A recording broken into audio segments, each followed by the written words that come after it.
हम लोग ने डेवलपमेंट मॉडल में से अपना इटरेटिव स्टेटमेंट चालू करा था। सो अपना टॉपिक है इटरेटिव स्टेटमेंट। अब इटरेटिव स्टेटमेंट को ही आप रिपीटेटिव स्टेटमेंट या कंटिन्यूअस स्टेटमेंट सकोगे। क्यों इसे रिपीटेटिव स्टेटमेंट या कंटिन्यूअस स्टेटमेंट बोला जाएगा? क्योंकि इटरेटिव स्टेटमेंट में एक बार अगर कोई चीज़ आपने एग्जीक्यूट करा हुआ है और अगर आपने इटरेट लगा दिया है, इटरेटर मतलब आपने अगर उसमें कुछ लॉजिक लगा दिया है कि आपको 50 तक के जाना है, तो आपका 50 टाइम्स वो जो पर्टिकुलर लूप रहेगा वो एग्जीक्यूट होगा, बराबर। So Apex provide the below 4 iterative statement, जिनमें सबसे पहला व्हाइल लूप, नेक्स्ट है डू व्हाइल लूप, उसके बाद फॉर लूप और चौथा है एनहांस फॉर लूप। आपको इसमें एक एक्स्ट्रा का फॉर लूप पढ़ने मिलेगा, एनहांस फॉर लूप करके, ठीक है। बाकी सारे लूप आप लोग ने पढ़ चुके हो इसके पहले भी। सो हम लोग स्टार्ट करते हैं अपना व्हाइल लूप। तो व्हाइल लूप का सिंटैक्स कैसा होता है कि आप यहाँ पर सबसे पहले डिक्लेयर करोगे वैल्यू, आप यहाँ पर सबसे पहले इनिशियलाइज करोगे अपनी वैल्यूज को। इनिशियलाइज करने के बाद आप लिखोगे while in bracket condition, and condition के अंदर फिर जो आपका स्कोप रहेगा, ओपन क्लोज करली ब्रैकेट जो रहेगा, उसके बीच में आपके रहेंगे स्टेटमेंट। अब स्टेटमेंट में अलग अलग टाइप के भी स्टेटमेंट रहेंगे, जैसे कि एक normal statement system dot debug, या फिर आपका लिखोगे आप अपडेशन स्टेटमेंट, ठीक है। तो ये दो टाइप के स्टेटमेंट आपके इस सिंटैक्स के अंदर रह सकते हैं। एक तो नॉर्मल स्टेटमेंट जिससे आप लोग डिस्प्ले करोगे अपनी इंफॉर्मेशन, या तो आपका अपडेशन स्टेटमेंट। अब अपडेशन स्टेटमेंट की जब भी मैं बात करूंगा तो अपने दिमाग में एक आइडिया पहले ही क्लियर रखना। अपडेशन मतलब इंक्रीमेंट और डिक्रीमेंट स्टेटमेंट, सिंपल सा। आपको अब यहाँ पर थोड़ा सा ध्यान में सारी चीज़ें रखना पड़ेगा, क्योंकि कब कौन सी चीज़ आपको यूज़ करने पड़ जाए आपको भी नहीं पता रहेगा। आपकी रिक्वायरमेंट देख के आपको समझना पड़ेगा, है ना। सो यहाँ पर हम लोग व्हाइल लूप का सिंटैक्स देख लिए कि सबसे पहले मुझे वैल्यू को डिक्लेयर करना होता है। डिक्लेयर करने के बाद में व्हाइल इन ब्रैकेट हम लोग कंडीशन लिखते हैं। अब कंडीशन में मैं आपको बता दूं, अगर याद रखने के लिए, जो आप लोग व्हाइल इन ब्रैकेट कंडीशन लिखते हो तो condition is nothing but the combination of start, operator and end. इन तीनों का कॉम्बिनेशन मिला के एक कंडीशन बनती है। अच्छे से याद रखना, स्टार्ट, ऑपरेटर और एंड। तो स्टार्ट मतलब अगर मैंने आपको एक एग्जांपल दिया है कि आपको 1 से लेके 10 तक के आपको टेबल को प्रिंट करना है, तो आपका स्टार्ट कौन हो गया, आपका स्टार्ट मतलब हो जाएगा 1, ओके। उसके बाद में आपका एंडिंग वाला वैल्यू मतलब हो जाएगा 10, क्लियर। अब इसके बीच में आपको ऑपरेटर यूज करना है, तो ऑपरेटर आपके पास में रिलेशनल ऑपरेटर है, ठीक है, जो कि आप लोग ने पढ़ चुके हो। तो रिलेशनल ऑपरेटर कौन कौन से पढ़े हैं बताइए तो। Relational operator Ruchita madam, relational operator कौन कौन से पढ़े हमने? एडिशन, रिलेशनल मैडम गलत हो रहा, पढ़ाई चालू नहीं है। Relation operator less than, greater than, less than equals to, है ना। ग्रेटर उसके देन, बाद में greater than equals to, equals to, equals to and then not equals to, बराबर। ये सारे हम लोग ने रिलेशन ऑपरेटर के पहले पढ़ चुके हैं, रिलेशन ऑपरेटर का हम लोग, ठीक है। बट आपको कौन सा ऑपरेटर कहाँ यूज करना है, तो ऐसा ऑपरेटर यूज करोगे जिससे आपकी कंडीशन ट्रू होगी, क्योंकि कंडीशन जब ट्रू होगी तभी तो आप इस कर्ली ब्रैकेट ओपन के अंदर आओगे और आपका स्टेटमेंट रीड करोगे और आपके अपडेशन स्टेटमेंट रीड आउट होगे, क्लियर। अगर कंडीशन फॉल्स होगी तो आप इस व्हाइल लूप के डायरेक्टली बाहर चले जाओगे। तो आपको सोच समझ के कंडीशन देना है। तो सबसे पहला यूज केस हम लोग स्टार्ट करें। So write an Apex program to print the welcome message to the 5 times. आपको 5 बार आपका जो वेलकम मैसेज है उसे आपको प्रिंट करना है। अब सबसे पहले जैसे कि हमने व्हाइल लूप का अब भी सिंटैक्स देख लिए कि क्या करना होता है, पहले आपको वैल्यू को इनिशियलाइज करना होता है। आप वैल्यू को पहले इनिशियलाइज करते हो, देन आप व्हाइल इन ब्रैकेट यहाँ पर आप कंडीशन लिखते हो, कंडीशन। उसके बाद में आप करली ब्रैकेट क्लोज कर ओपन क्लोज करोगे, जिसके बीच में आपके आते हैं स्टेटमेंट। तो स्टेटमेंट दोनों टाइप के आ गए, सिस्टम डॉट डीबग स्टेटमेंट और दूसरा चीज़ कि जो आपके अपडेशन स्टेटमेंट है वो सारे। अब मुझे इस प्रोग्राम में क्या बोला है कि आपको वेलकम मैसेज को 5 बार डिस्प्ले करना है, जिसके लिए आप यहाँ पर इनिशियलाइज क्या करोगे, आप इंटीजर में एक काउंटर को डिक्लेयर करो, काउंटर इक्वल्स टू 1। तो 1 मतलब क्या है कि मुझे 1 से स्टार्ट करना है, इसीलिए मैंने काउंटर का वैल्यू 1 डिक्लेयर करा। अब आपको लिखना है कंडीशन। तो कंडीशन, अभी तो थोड़ी देर पहले मैंने आपको समझाया कि कंडीशन लिखते समय आपका कॉम्बिनेशन किसका किसका रहने को ना, स्टार्ट। तो स्टार्ट मतलब क्या, जहां से आप स्टार्ट करोगे, तो मैं कहाँ से स्टार्ट करने वाला हूँ, 1 से, और जो 1 वैल्यू है वो फिलहाल किसके अंदर असाइन हुई है, counter. Less than equals to 5, क्योंकि 5 बार मुझे यहाँ पर वेलकम मैसेज को डिस्प्ले करना है। अब किसी को अगर तकलीफ होगी कि सर आपने लेस देन ही क्यों लिखा, क्योंकि 1 लेस देन और इक्वल्स टू 5, 1 लेस देन और इक्वल्स टू 5 कंडीशन ट्रू हो जाएगी, तभी जाके मैं उस ब्लॉक के अंदर जाऊंगा। अगर किसी कैंडिडेट ने कंडीशन डालते समय रिलेशनल ऑपरेटर ग्रेटर देन और इक्वल्स टू यूज कर लिया, तो अब बताओ 1 ग्रेटर देन है क्या 5 से, कंडीशन तो यहाँ पर आपकी फॉल्स हो जाएगी। तो आपको ऐसी कंडीशन रखना है जो कंडीशन आपकी ट्रू हो, और आप उस ब्लॉक के अंदर आ जाओ जिसके अंदर जो भी कुछ लिखा रहेगा, अपडेशन स्टेटमेंट और सिस्टम डॉट डिबग स्टेटमेंट, वो आपकी प्रिंट हो जाए। क्लियर? तो इसीलिए मुझे कंडीशन डालना पड़ा counter which is less than और इक्वल्स टू 5।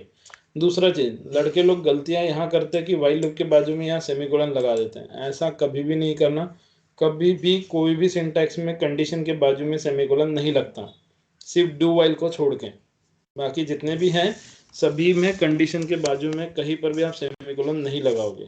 डन। तो अब इसके अंदर हम लोग को क्या लिखना है, मुझे सिस्टम डॉट डीबग स्टेटमेंट लिखना पड़ेगा, जिसमें मुझे वेलकम मैसेज को प्रिंट करना है। वेलकम मैसेज को मुझे यहाँ प्रिंट करना है, बट वेलकम मैसेज कितने बार प्रिंट करना है, सो 5 टाइम्स मुझे वेलकम मैसेज प्रिंट करना है। तो मैं यहाँ पर काउंटर को इंक्रीमेंट कर दूंगा प्लस प्लस से। क्यों? क्योंकि फर्स्ट, अगर यहाँ पर वैल्यू 1 आपने डिक्लेयर करा है, ये कंडीशन यहाँ ट्रू हो जाएगी, welcome message first time display हो जाएगा। लेकिन second time, third time, fourth time, fifth time display कैसे होगा? तो आप काउंटर को अपडेट करोगे, प्लस प्लस मतलब +1 से आप बढ़ाओगे, मतलब नेक्स्ट टाइम रहेगा वैल्यू 2, फिर से कंडीशन चेक होगी 2 which is less than equals to 5, condition true है तो वेलकम मैसेज डिस्प्ले होगा। फिर काउंटर प्लस प्लस से 2 + 1 3 हो जाएगा, फिर 3 लेस देन और equals to 5, condition again true, again value display होगी। समझे? तो हम लोग इसे एग्जीक्यूट करके देखते हैं। सो एग्जीक्यूट हाईलाइटेड कर दिया मैंने, तो अपना सेंडिंग रिक्वेस्ट हो गया। देखते हैं 5 बार मुझे वेलकम मैसेज दिखाता है क्या। सो ये आपका वेलकम मैसेज जो कि आपको 5 टाइम्स दिखाई दे रहा। समझ में आया? क्लियर हुआ सभी को? चलो, सो नेक्स्ट प्रोग्राम। अब नेक्स्ट प्रोग्राम आपको परफॉर्म करना है। आपको 50 times welcome to Apex programming एक मैसेज है जिसे आपको डिस्प्ले करना है। कितने बार डिस्प्ले करोगे? 50 टाइम्स आपको डिस्प्ले करना है। सो आपको सबसे पहले इंटीजर में यहाँ वैल्यू डिक्लेयर करना होगा काउंटर का। सो काउंटर, देखो हर बार मैं काउंटर ले रहा हूँ, अब मुझे काउंटर वेरिएबल की आदत पड़ चुकी है इसलिए मैं ले रहा हूँ। तुम तुम्हारा नाम लेना चाहते हो लेके देख लो, कोई प्रॉब्लम नहीं। सो मैं यहाँ पर अक्षय भाई का नाम लिख दिया। अक्षय का वैल्यू स्टार्ट कर रहा हूँ मैं 1 से, वेरिएबल बोले तो कोई भी। So while in bracket condition, condition हम लोग दे देंगे Akshay which is less than equals to 50। ठीक है, मतलब जो अक्षय का वैल्यू रहेगा वो लेस देन 50 है क्या, कंडीशन ट्रू है क्या, मतलब 1 लेस देन और इक्वल्स टू 50 कंडीशन ट्रू है। इसीलिए आप सिस्टम डॉट डीबग स्टेटमेंट लिखोगे जिसमें आप वेलकम मैसेज को 50 टाइम्स प्रिंट करोगे। बट अभी तो सिर्फ एक ही बार डिस्प्ले होगा क्योंकि आपने तो अपडेशन स्टेटमेंट लगाया नहीं। तो आप अपडेशन स्टेटमेंट लगा दो, तो मैंने अक्षय प्लस प्लस कर दिया, सेमीकोलन देके नेक्स्ट लाइन में आ गया। डन। सो देखते हैं हम लोग को ये अक्षय के वजह से कुछ प्रॉब्लम देता है क्या। एग्जीक्यूट हाईलाइटेड कर दिया, सेंडिंग रिक्वेस्ट हो चुका है। देख लो अपना आउटपुट जो कि आपको 50 टाइम्स वेलकम मैसेज दिखाई देगा। क्लियर हुआ? समझ में आया? यहाँ तक कि क्लियर है? सो हम लोग नेक्स्ट यूज केस की तरफ बढ़ रहे हैं। सो नेक्स्ट यूज केस है मेरा, मुझे यहाँ पर बोला है write an Apex program to print the number between 1 to 50। क्या प्रिंट करना है आपको? 1 से लेकर 50 तक के आपके नंबर आपको प्रिंट करना है। स्टार्ट कहाँ से करेंगे बोलो? Integer. Counter equal to start कहाँ से होगा? 1 से, क्योंकि 1 से डिस्प्ले करने बोला है। Condition while in bracket Counter is less than counter which is less than equal to 50. बराबर System dot debug. System dot debug बोलो क्या लिखूं? Counter value from 1 to 50 equals to plus of that counter का value. ठीक है, मतलब सबसे पहले 1 डिस्प्ले होगा, उसके बाद 2 डिस्प्ले होगा, तो जिसके लिए इंक्रीमेंट लगा दो, है ना। 1 के बाद 2, 2 के बाद 3, ऐसा 50 तक के सारी वैल्यूज आपकी डिस्प्ले होगी। तो मैंने इसे एग्जीक्यूट कर दिया, सेंडिंग रिक्वेस्ट हो गया। तो अपना आउटपुट भी देख लेते हैं 1 to 50 आता है क्या। तो ये अपना वैल्यू फ्रॉम 1 to 50 मतलब ये 1 से चालू हुई अप टू 50 तक की। क्लियर हुआ? समझे? चलो तो हम लोग Yes, next yes. Use case के तरफ बढ़ रहे हैं। अब आपको क्या प्रोग्राम परफॉर्म करना है, अच्छे से ध्यान देके। तो मुझे क्या यहाँ पर यूज केस दिया है, इवन नंबर बिटवीन 1 to 100। सो आपके इवन नंबर स्टार्ट कहाँ से होते हैं बताओ तो? 1 से अगर है तो 2 से स्टार्ट होगा। बराबर। तो आपके इवन नंबर मैंने अगर दिया हुआ है 1 to 100, तो आपका इवन नंबर पहला जो रहेगा वो रहेगा 2। 2 के बाद में रहेगा 4, देन 6, देन 8, 10, ऐसा चलेगा। सो कितने से आप बढ़ा रहे वैल्यू, कितने से आप इंक्रीज कर रहे, 2 से आप वैल्यू इंक्रीज करोगे, बराबर। तो मैं यहाँ इंटीजर में काउंटर का वैल्यू जो डिक्लेयर करूंगा वो करूंगा 2, है ना।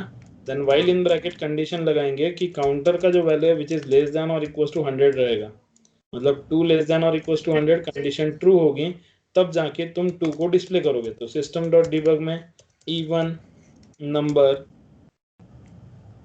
नंबर फ्रॉम 2 to 100 या 1 to 100 जो भी लिखना है आप लिख सकते हो, प्लस ऑफ दैट आपका जो काउंटर का वैल्यू है वो सबसे पहले आप यहाँ पर डिस्प्ले करोगे। सो ये रहा आपका काउंटर का वैल्यू, बराबर।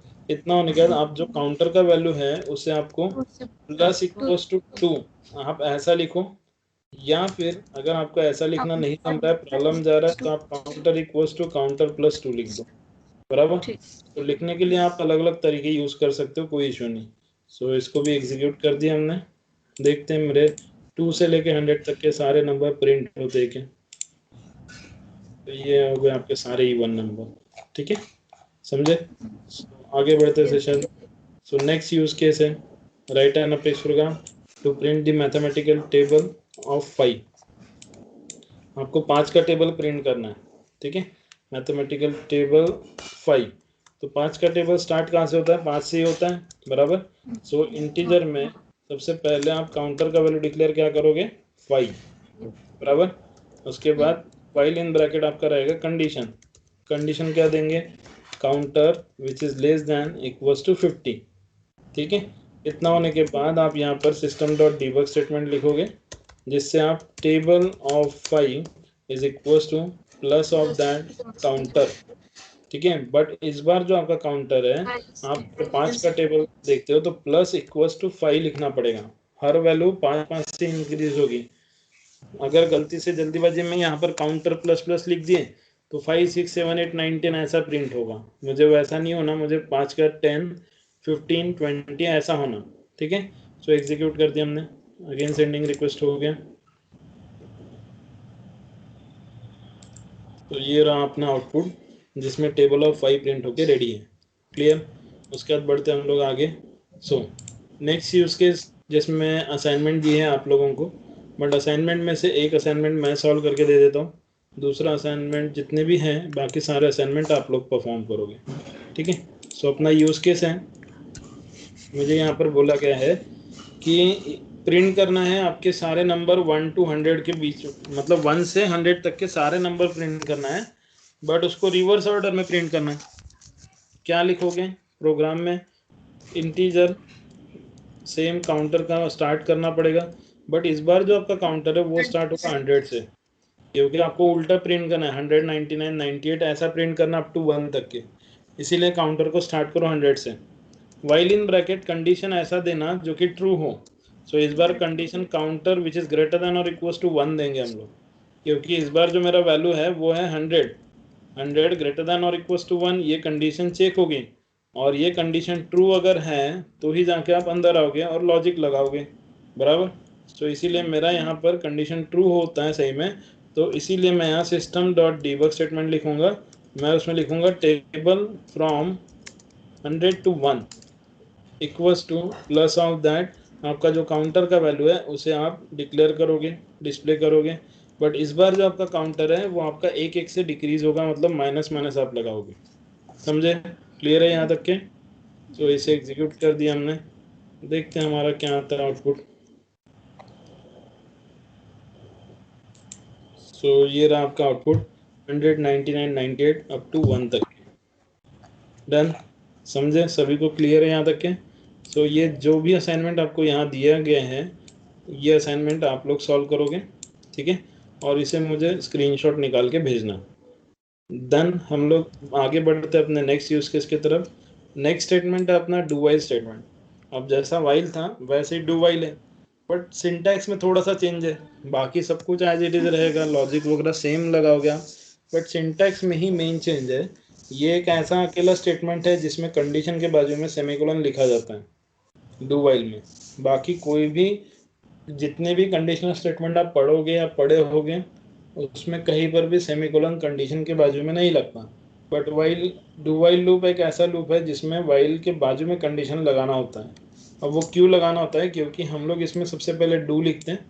पहले तो यहाँ पर भी इनिशियलाइज होगा, सबसे ऊपर इनिशियलाइज पहले करते हैं, देन डू, देन बाद में आपके स्टेटमेंट आते हैं। अब यहाँ पर देखिए स्टेटमेंट पहले आ रहा है, जो आपका system dot debug statement and जो आपका अपडेशन स्टेटमेंट रहेगा वो पहले आएगा। देन लास्ट में आप while in bracket condition check करोगे। समझे? सिंटैक्स में थोड़ा सा चेंज है, बाकी पूरा का पूरा प्रोग्राम एज इट इज है। तो हम लोग सबसे पहला यही वाला टास्क जो है ये हम लोग डू वाइल के जरिए परफॉर्म करते हैं। ठीक है, सो अपना डू वाइल का सिंटैक्स कैसा है वो भी बता देता हूँ। डू वाइल का सिंटैक्स, मुझे पहले यहाँ पर भी वैल्यूज को डिक्लेयर करना होगा। वैल्यूज को हमने इनिशियलाइज कर दिए। डू कर्ली ब्रैकेट ओपन, यहाँ रहेंगे आपके स्टेटमेंट, और इसके बाद कर्ली ब्रैकेट के बाहर वाइल इन ब्रैकेट में हम लोग लिखेंगे अपना कंडीशन, एंड देन रखेंगे हम लोग सेमीकोलन। तो ये अपना सिंटैक्स हो गया डू वाइल का। अब इस सिंटैक्स में तुमको जो प्रोग्राम दिया है उसको आपको फिट करना है। कैसे करेंगे बताओ तो, क्या लिखूं? इंटीजर, ठीक है, आगे number, counter counter is equal to 1, आगे do do curly bracket open, इसके बीच में system debug system, system debug value from value 1 to 100 1 to 100 to plus of that counter, है ना? नहीं मैडम, इसके बाद आप अपडेशन स्टेटमेंट पहले लगा दो, काउंटर प्लस प्लस, अपडेशन है ना?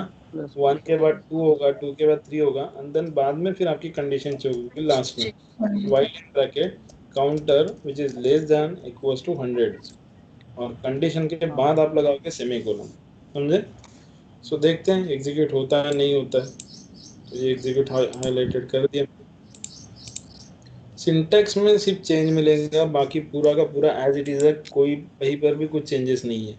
सो ये आपका होगा 1 2 3 4 5 6 7 8 9 10 अप टू 100 तक के। समझे? Rahul, Sonam madam, Ashlesha madam, Ruchita, clear है? Then Nikhil,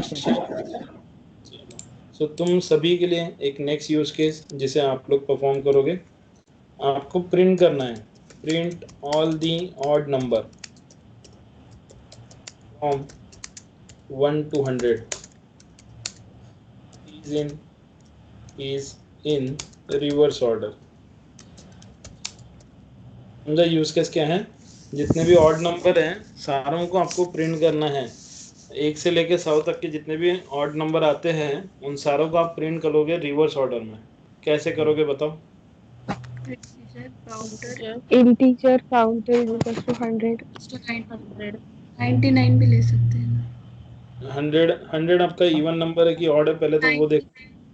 100 is odd is even even number। Even number है तो आप काउंटर स्टार्ट करो 99 बराबर। देन आप हाँ। लिखोगे डू कर्ली ब्रैकेट डू उसके बाद system debug odd number value 99 odd plus of that counter, counter then हमें डिक्रीमेंट करना होगा 2 से, काउंटर माइनस इक्वल्स टू 2, ठीक है?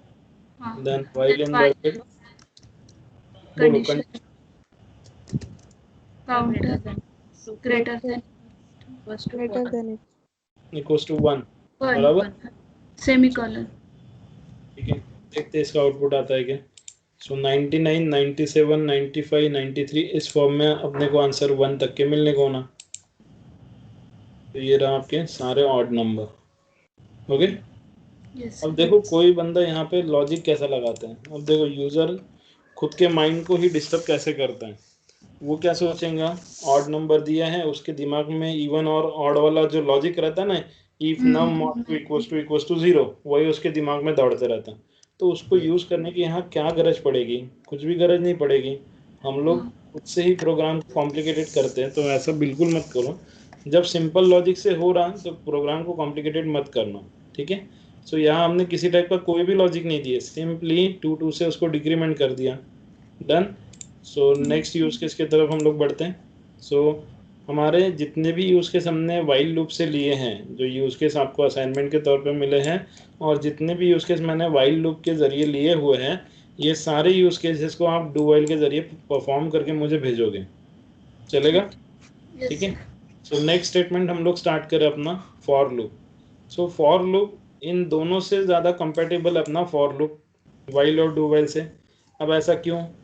क्योंकि फॉर लूप में इनिशियलाइजेशन, कंडीशन, अपडेशन, ये तीनों चीज़ें एक ही साथ डिक्लेयर करना होता है, कहीं इधर उधर जाना नहीं है। आपको सिंपली स्टेटमेंट लिखना है सिस्टम डॉट डिबग, बाकी जितनी भी चीज़ें हैं वो सारी एक ही ब्रैकेट में आप डिक्लेयर करोगे, क्लियर?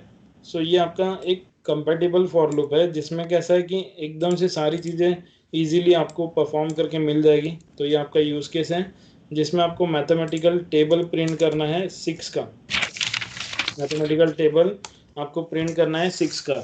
सो आप लिखोगे फॉर लूप, फॉर लूप का सिंटैक्स सबसे पहले इनिशियलाइजेशन करना है, तो इनिशियलाइजेशन हम लोग इंटीजर काउंटर इक्वल्स टू 6 ये डिक्लेयर कर दिया। अब आपने इसके पहले जो सी लैंग्वेज में फॉर लूप पढ़े होंगे उसमें डिक्लेरेशन अलग करना होता है, इनिशियलाइज आप ऊपर करते हो, बराबर, और सिर्फ आप वहां पर काउंटर इक्वल्स टू 6 लिखोगे। बट एपेक्स में वैसा नहीं है, एपेक्स में आपको डेटा टाइप के साथ में वैल्यूज को डिक्लेयर करना है, ठीक है। तो विदाउट डेटा टाइप आप कोई भी वैल्यू को डिक्लेयर नहीं करोगे, ऐसा बिल्कुल मत करना। तो डेटा टाइप का यूज करके ही आप वैल्यू को डिक्लेयर करोगे। सो मैंने यहाँ इंटीजर काउंटर इक्वल्स टू 6 लिख दिया, देन काउंटर का value which is less than और इक्वल्स टू क्या रहेगा 60, बराबर। अपडेशन स्टेटमेंट आपका रहेगा काउंटर प्लस इक्वल्स टू कितने से इंक्रीज करोगे, 6 से इंक्रीज करोगे वैल्यू, बराबर ना। अब यहाँ पर गड़बड़ हो सकती है, यहाँ जल्दीबाजी में तुम लोग ने काउंटर प्लस प्लस लिख दिया तो 6 के बाद 7 आएगा, 7 के बाद 8 आएगा, वैसा नहीं होना मुझे। तो मुझे 6 के बाद 12, 12 के बाद 18 ऐसा आने को होना 6 का टेबल, तो इसीलिए मैं प्लस इक्वल टू 6 लिख दिया। Then system dot debug statement हम लोग यूज करेंगे, जिसमें table of 6 is equal to plus of that counter का वैल्यू आ जाएगा आउटपुट अपना। तो एग्जीक्यूट कर लिए, देखते हैं आउटपुट देता है क्या।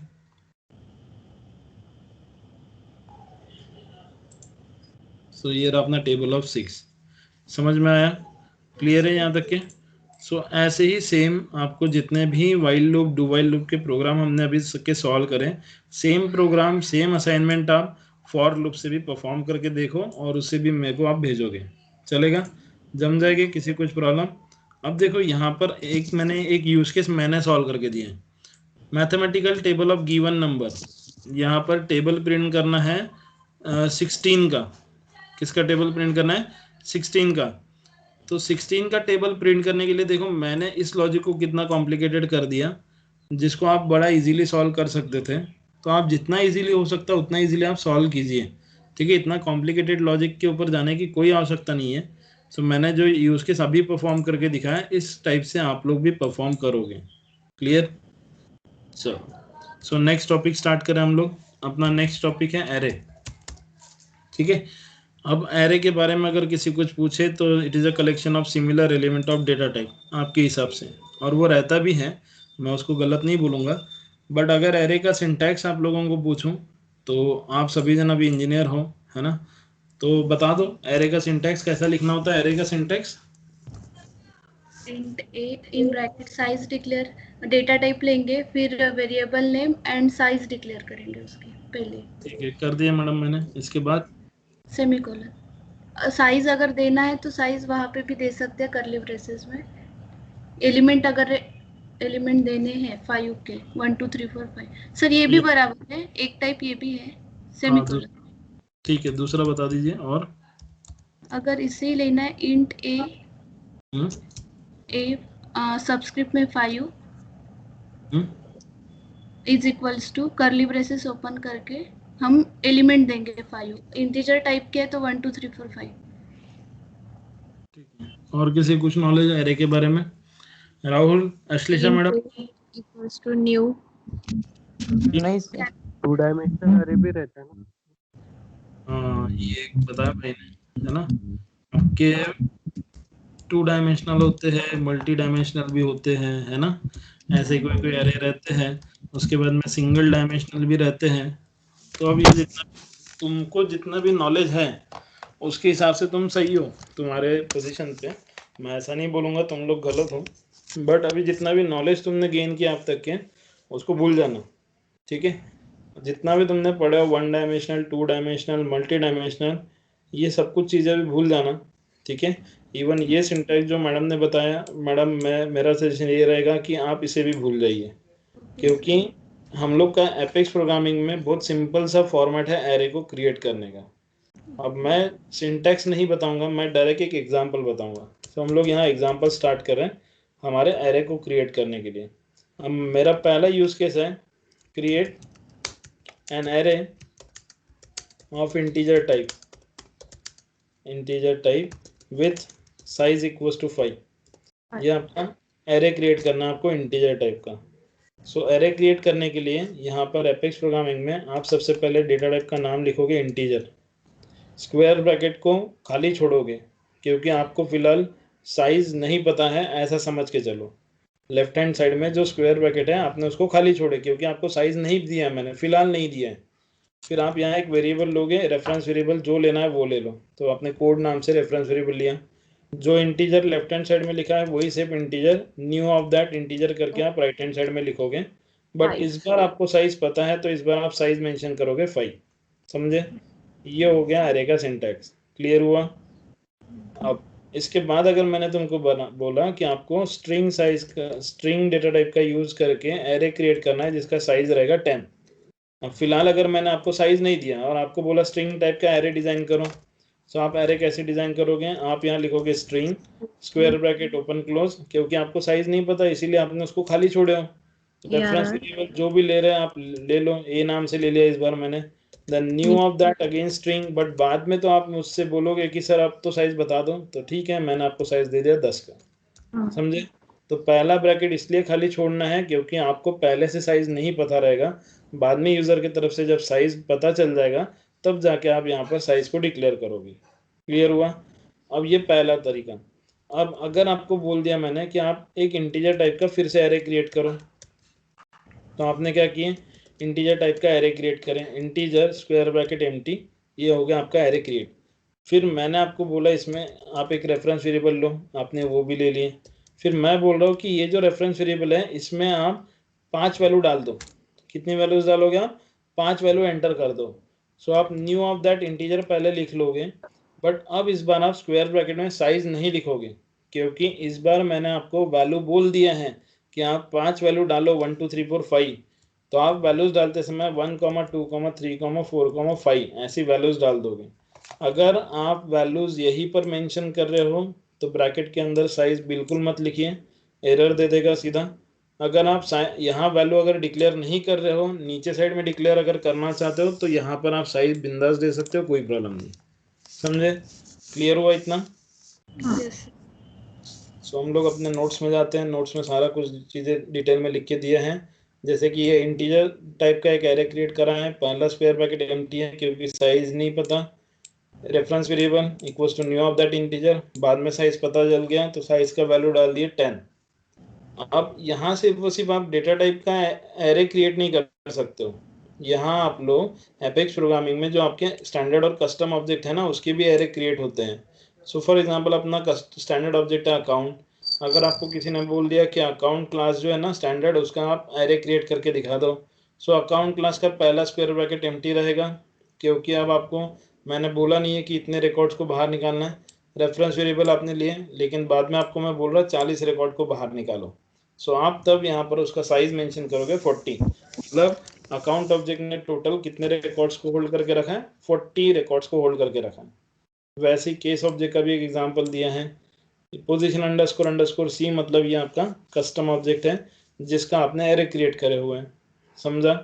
क्लियर हुआ हाउ टू क्रिएट एरे? यहाँ तक के क्लियर है सभी को?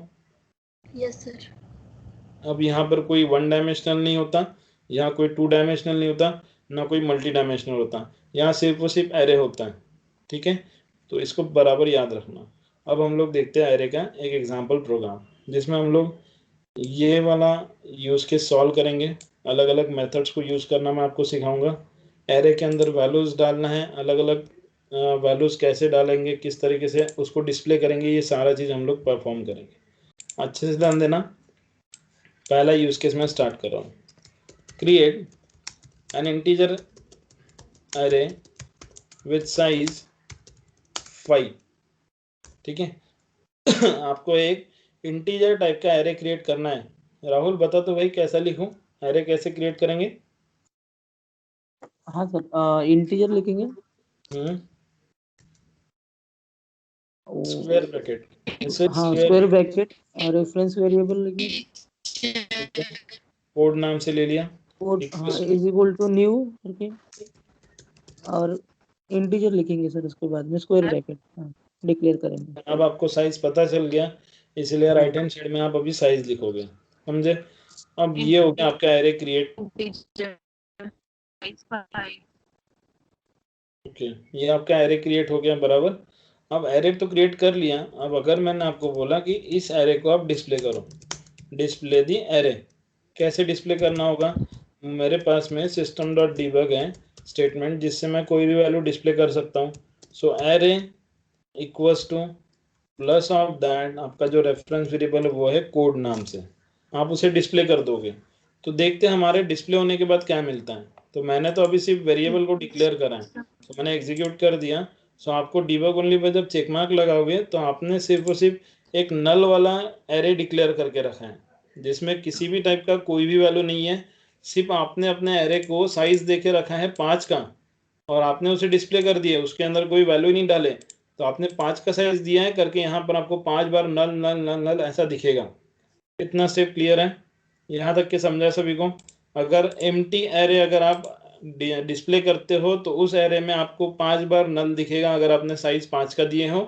अगर 10 का दोगे तो 10 बार नल नल नल नल करके वहां लिख के आ जाएगा। क्लियर? अब ये तो हो गया, नल एरे को हमने डिस्प्ले कर दिए। अब मैंने आपको बोला है enter the element inside the array. ठीक है, आपको क्या करना है, आपके एलिमेंट जो है वो एरे के अंदर अब इंसर्ट करना है। सो एरे में एक चीज हमेशा याद रखना, कौन सी?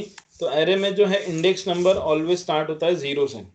एरे में इंडेक्स नंबर जो है वो ऑलवेज स्टार्ट फ्रॉम 0। ठीक है, सो आप इसमें वैल्यू कैसे डिक्लेयर करोगे?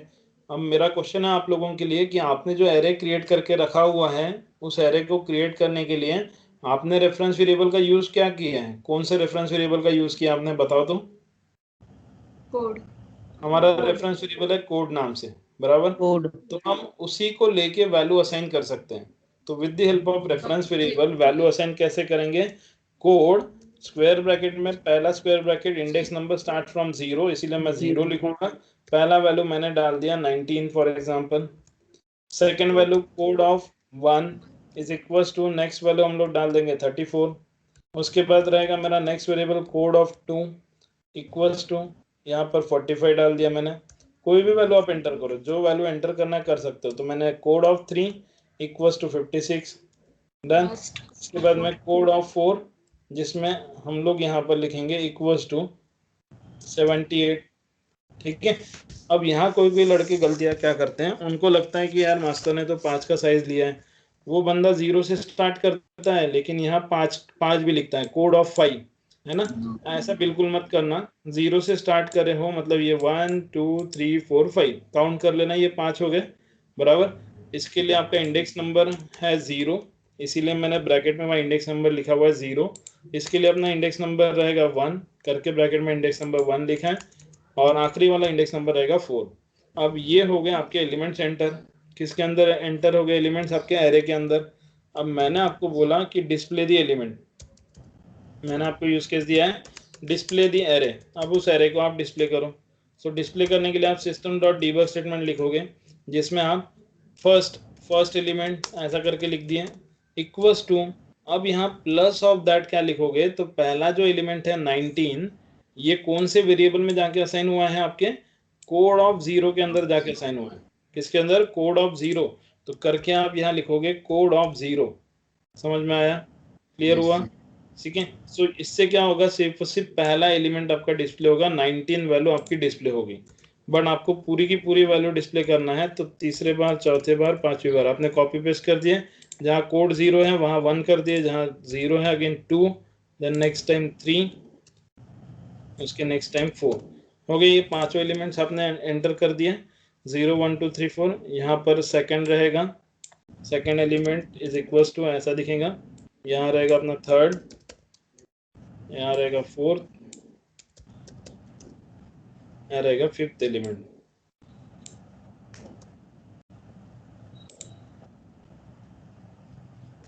ठीक है।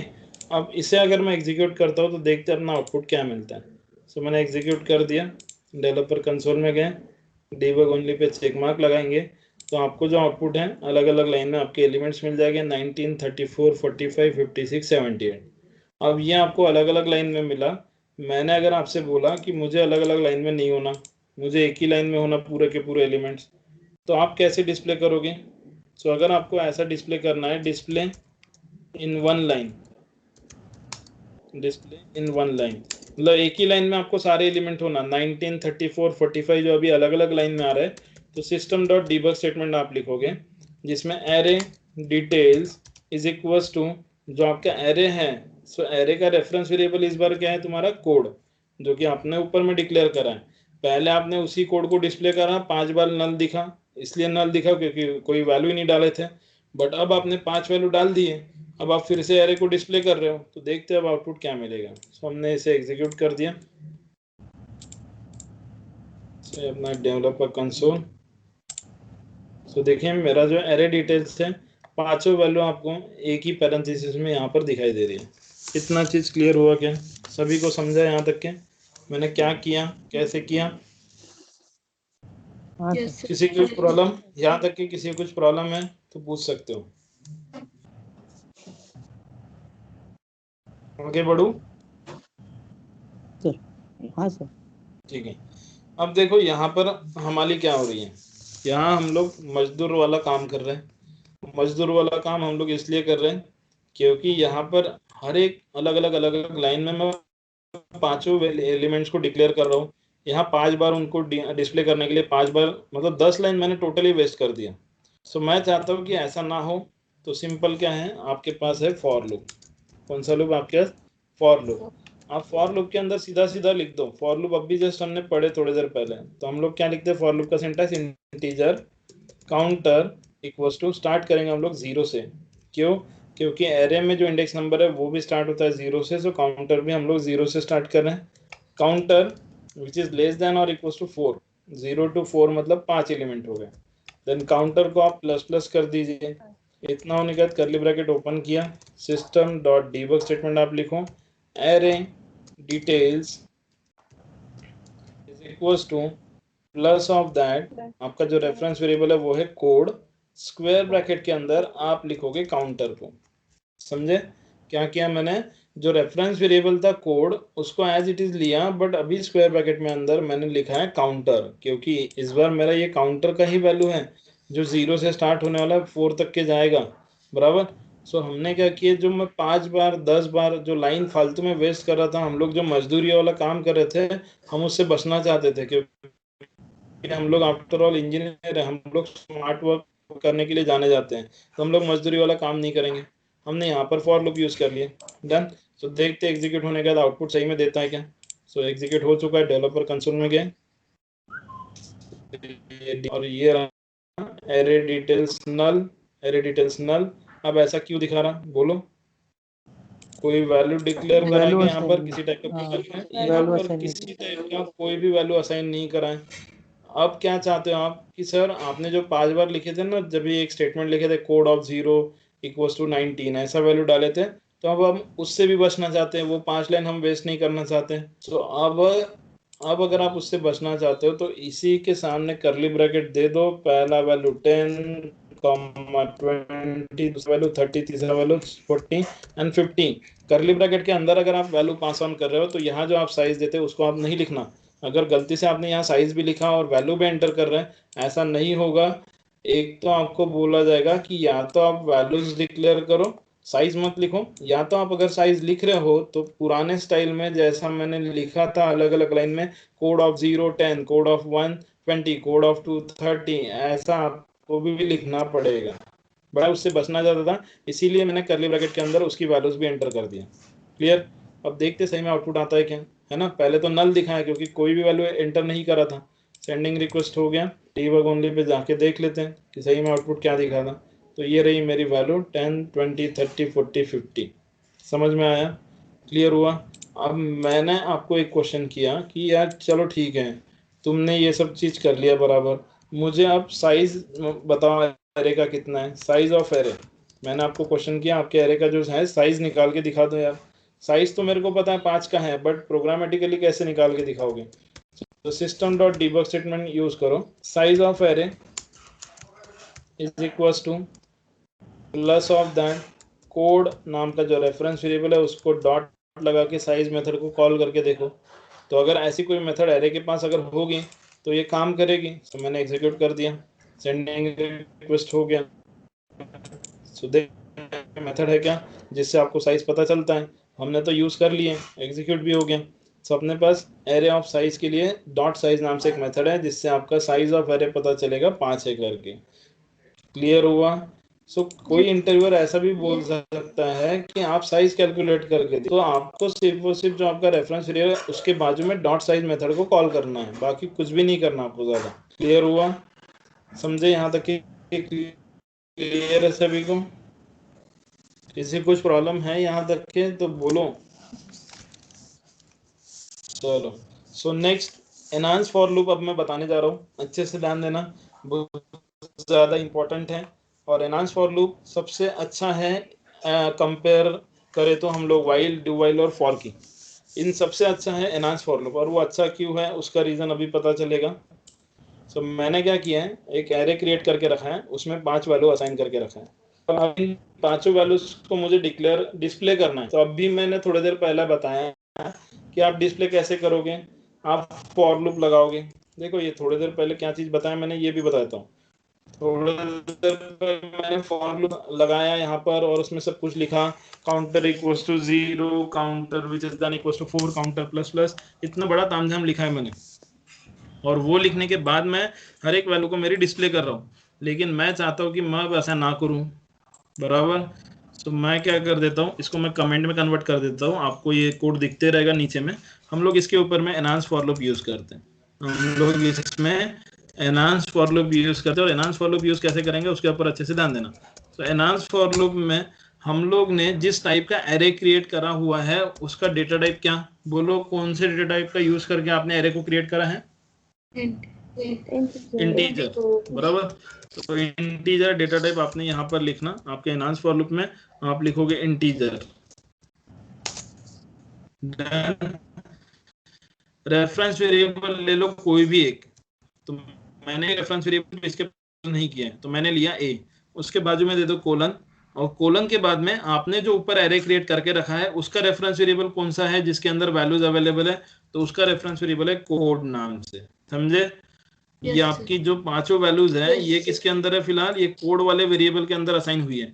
तो आपने ये वेरिएबल यहाँ लिखा और राइट एलएचएस में आपने कोई दूसरा वेरिएबल लिखा। अब ये कोलन जो है, ये कोलन काम करेगा as same as equals to operator के जैसा, ठीक है, किसके जैसा, इक्वल्स टू ऑपरेटर के जैसा। तो इक्वल्स टू ऑपरेटर काम क्या करता है, आरएचएस का जो वैल्यू रहेगा उसका आरएचएस वैल्यू असाइन करने का काम करेगा, असाइन टू एलएचएस। सो इसीलिए मैंने यहाँ पर क्या लिखा, आरएचएस में लिखा कोड नाम से रेफरेंस वेरिएबल, उसने अपनी सारी डिटेल किसको दे दिया, ए को दे दिया, बराबर। तो ए के पास सब कुछ है अभी, तो आप डिस्प्ले कर दो ए को सीधा सीधा उठा के। तो system dot debug statement array details is equals to plus of that A, खत्म, ठीक है। तो इतनी ही कोड में अभी एग्जीक्यूट करूंगा। तो देख लेते अपनी 5 वैल्यूज डिस्प्ले होती है क्या। तो ये डीबग ओनली, सो ये हो गया मेरा 5 वैल्यूज डिस्प्ले। समझ में आया? क्लियर हुआ? सो एनहांस फॉर लूप सबसे अच्छा है एज कम्पेयर टू ये बाकी जितना भी हम लोग हमारी कर रहे इतनी बड़ी, ये करने की आपको कोई आवश्यकता नहीं पड़ेगी। आप सिर्फ 5 वैल्यू यहाँ डिक्लेयर करो। अगर आप ऊपर में ही डिक्लेयर कर रहे हो सिंटैक्स लिखते समय सो आपको यहाँ पर साइज नहीं लिखना पड़ेगा, इतना चीज आपने याद रखना। अगर किसी बंदे ने यहाँ पर साइज भी दे दिया 5 का और वैल्यू भी डिक्लेयर कर दिया और उसे वो एग्जीक्यूट करने अगर चले गया, तो देखते हैं, तो देखो उसको अनएक्सपेक्टेड टोकन करके ऐसा एरर बताएगा। तो आप वैसा एरर क्रिएट मत कीजिए खुद से। वैल्यू अगर आप डिक्लेयर कर रहे हो ऊपर ही, तो आप यहाँ साइज मत दो, ठीक है। एंड देन सीधा सीधा एनहांस फॉर लूप यूज करके आपकी जितने भी एरे की डिटेल्स है उन सारों को आप डिस्प्ले कर दो। क्लियर हुआ? इतना स्टेप समझे क्या? Yes sir. चलो, अश्लेषा मैडम क्लियर है? राहुल, निखिल, अक्षय, रुचिता? Yes, sir. हाँ सर।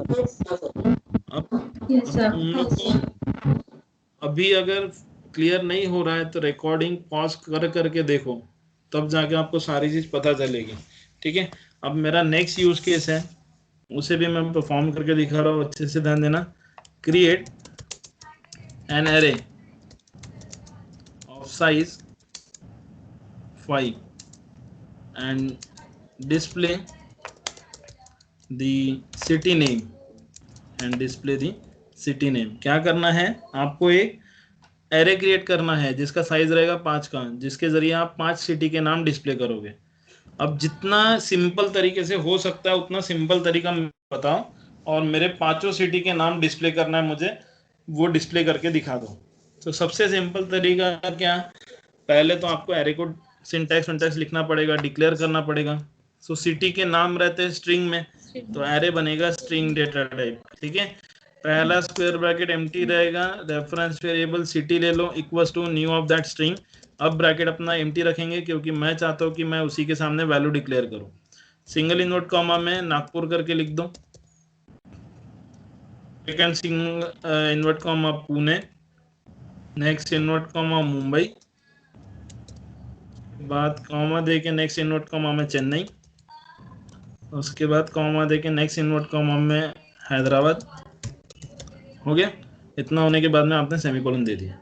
अब यहाँ कोई बंदा कैसे करता है, वो उसको आलस बड़ा आता है, तो वो एक ही इन्वर्टेड कॉमा देखता और इधर में सारे कंट्री के नाम लिखता और बाद में इन्वर्ट कॉमा क्लोज करता। तो वैसा मत करो, अलग अलग इन्वर्ट कॉमा में आप अलग अलग वैल्यूज को इनक्लोज करोगे, ठीक है। साथ में कॉमा दे दे के आप वैल्यूज को इनक्लोज करो, ठीक है। तो ऐसा प्रॉपरली लिखना पड़ेगा। अब मैंने अगर आपको बोला कि ये 5 वैल्यू को डिस्प्ले करना है, मुझे कोई यहाँ पर सिस्टम डॉट डीबग 5 बार नहीं लिखना है, मुझे कुछ भी नहीं करना है, मैं सिर्फ वो सिर्फ एनहांस फॉर लूप लगा दूंगा, ठीक है। एनहांस फॉर लूप तो सबसे इजी जाएगा आपको यूज करने के लिए। सो एनहांस फॉर लूप हम लोग यूज कैसे करते हैं? फॉर किस टाइप का एरे क्रिएट हुआ है? स्ट्रिंग, तो वो टाइप लिखो जिस टाइप का एरे क्रिएट हुआ है। तो स्ट्रिंग डेटा टाइप यूज किया, रेफरेंस वेरिएबल ले रहा हूं मैं सी नाम से, और अब बताओ ये जो 5 वैल्यू है ये कौन से रेफरेंस वेरिएबल के अंदर जाके असाइन हुई है? ऊपर में सिटी नाम से जो रेफरेंस वेरिएबल है उसमें, City. बराबर। सिटी नाम से जो रेफरेंस वेरिएबल है इसमें ये 5 वेरिएबल असाइन होके बैठे हुए हैं, तो इसीलिए मैंने सिटी के सारे कंटेंट सी में असाइन कर दिया। अब सी में असाइन करने का system dot debug city display the city name, ऐसा करके लिख देता हूं मैं, display the city name is equals to plus of that C. बस खत्म, ज़्यादा कुछ आपको तामझाम करने की आवश्यकता नहीं है, ठीक है। आपने सिंपली एक फॉर लूप लगा दिए, डिस्प्ले कर दिए, देख लो सही में 5 सिटी के नाम डिस्प्ले होते हैं क्या। सो ये रहा आपके 5 सिटी के नाम, ठीक है। तो मैं कोड लिखते समय देखो इतना बड़ा कोड लिखता था पहले, उसके लिए 5 बार सिस्टम डॉट डीबग, तो मैं उससे बचना चाहता था, इसलिए फिर मैंने आपको ये चीज़ सिखाया। इससे भी अगर आप बचना चाहते हो तो आपके पास एनहांस फॉर लूप है। अब ऐसे ही सेम यूज केस यहाँ पर भी दिया है जो कि मैंने अभी बताया आपको, ठीक है। सो आप लोग अलग अलग तरीके से एरे, इंटीजर और स्ट्रिंग डेटा टाइप का यूज करके क्रिएट करके देखो, वैल्यूज को डिस्प्ले करके देखो फॉर लूप के जरिए, एनहांस फॉर लूप के जरिए, या without using enhance and without using simple for loop के जरिए। तो ये सारी चीज़ परफॉर्म करके देखो, आपको एरे जमने को होना, क्योंकि आने वाले जितने भी टॉपिक्स हैं उनमें एरे मैं बहुत बार यूज़ करूँगा। और एरे में यहाँ पर किसी टाइप का कोई 1 डायमेंशनल, 2 डायमेंशनल, मल्टी डायमेंशनल तो है नहीं, तो जिसे आपको याद रखना पड़ेगा एक ही डायमेंशनल है, एक ही इस पे काम चलेगा अपना, ठीक है, समझे। सो हम लोग कल मिलते हैं सेम टाइमिंग 9:30 को, बट कल सबसे पहले तुम सभी से मैं यहाँ पर यूज़ केस दूंगा, क्योंकि अपना force.com के जो नोट्स थे वो यहाँ पर कंप्लीट हो चुके हैं। कल के सेशन में हम लोग कुछ पढ़ेंगे नहीं, हम लोग कल के सेशन में यूज़ केस देंगे। मैं यूज़ केस मेरे इसमें कमेंट में लिखूंगा, और जिसका भी नाम लूँगा वो मुझे यूज़ केस सॉल्व करके दे देंगे। तो आज का पूरा दिन पड़ा है तुम्हारे पास में, आज की रात पड़ी है ना। कल मॉर्निंग को 8:30 बजे तक के समय तुम्हारे पास पड़ा हुआ है, उसको यूटिलाइज़ करो। कल के सेशन में आपका टेस्ट रहेगा और आप लोग में से एक जन मेरे को एक यूज़ केस सॉल्व करके देगा। डन? Yes sir.